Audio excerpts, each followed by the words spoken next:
अगर आप भी किसी इंसान के साथ स्पिरिचुअली कनेक्टेड हो, अगर आपको लगता है कि आपका रिश्ता स्पिरिचुअल कनेक्शन है एंड आप ऐसे किसी रिश्ते में हो जहाँ पे समाज सोसाइटी तो एक्सेप्ट नहीं कर सकता है, बट फिर भी आप एक ऐसे रिश्ते में हो और आप इस चीज को समझ चुके हो कि चाहे मैं कितना भी कुछ भी कर लूँ, ये रिश्ता तो स्पिरिचुअल है ही है, तो अब आगे ये रिश्ता जाएगा कि नहीं जाएगा, क्या उसमें भगवान का आशीर्वाद है कि नहीं है, क्या वो चाहते हैं कि नहीं चाहते हैं, आज इस रीडिंग में देखेंगे। इसलिए मैंने भोलेनाथ का कार्ड निकाला है, ठीक है ना।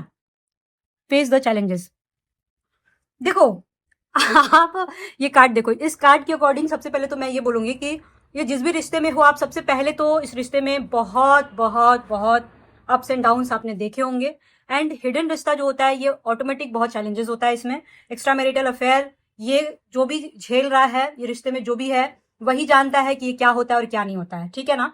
और अगर आप ऐसे रिश्ते में हो तो मुझे ऐसा लगता है कि आपने पूरी दुनिया का नरक देख लिया होगा। सबसे पहला, टेंशन क्या होता है आपको पता होगा, अप्स एंड डाउन्स क्या होता है वो पता होगा आपको, ठीक है। इस रिश्ते को कैसे छुपा के रखना पड़ता है और कैसे प्रॉब्लम आती है, इतना प्यार करने के बावजूद लोग एक दूसरे से मिलना मुश्किल होता है और इग्नोरेंस भी फेस करना पड़ता है, ठीक है ना। ये सारी चीजें आप लोगों ने देख लिया है ऑलरेडी। किसी का रिश्ता अच्छा हो सकता है, किसी का रिश्ता खराब भी हो सकता है, बट फिर भी आप इस रिश्ते से नहीं निकल पा रहे हो, फिर भी आप इस रिश्ते में रहना चाहते हो, ठीक है ना। चाहते हो कि सब कुछ ठीक हो जाए और आप झेल रहे हो कि नहीं, सह रहे हो और सोच रहे हो एक दिन जरूर सही हो जाएगा। क्या आपका रिश्ता ये ईश्वर की मर्जी है? तो सबसे पहले हाँ, ईश्वर की मर्जी है। ये पास्ट लाइफ कनेक्शन है और पिछले जन्म का कुछ तो बाकी है आपका, इसलिए ये इंसान आपकी लाइफ में है और इसकी वजह से आप झेल रहे हो, ठीक है ना। या इससे खुशियां भी मिली है, ऐसी बात नहीं है, दोनों चीज आपने देखा है। दूसरा कि क्या ये रिश्ता आगे तक जाएगा, यही क्वेश्चन मैंने निकाला था।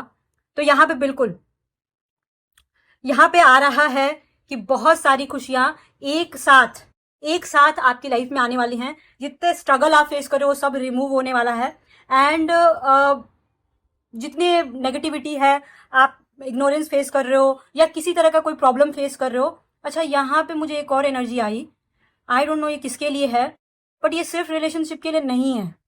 अगर आप इस रीडिंग तक आए हो तो यू आर वेरी लकी, क्योंकि ऐसा लग रहा है मुझे कि कोई है जो सिर्फ रिलेशनशिप के लिए यहाँ नहीं है। वो हो सकता है आपकी लाइफ का और भी कोई दूसरा प्रॉब्लम होगा जहां पे भोलेनाथ आपसे ये बोल रहे हैं कि वो चीजें भी अब धीरे धीरे रिमूव हो रही हैं, कार्मिक सर्कल आपका खत्म हो रहा है। और हाँ, ये रिश्ते के लिए मैं बोल रही हूँ, रिश्ता तो लंबा जाएगा क्योंकि चीजें अच्छी होने वाली हैं, ठीक है ना। और साथ ही साथ देखो यहाँ पे कमल का पुष्प भी आपको दिखाई दे रहा होगा बहुत सारा।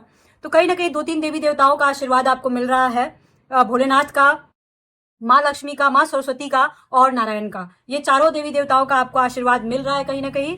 और थोड़ा पेशेंस रखने की जरूरत है, सारी चीजें नॉर्मल हो जाएंगी और जो भी स्ट्रगल आप झेल रहे हो सब रिमूव होगा, आपका रिश्ता आगे तक जाएगा।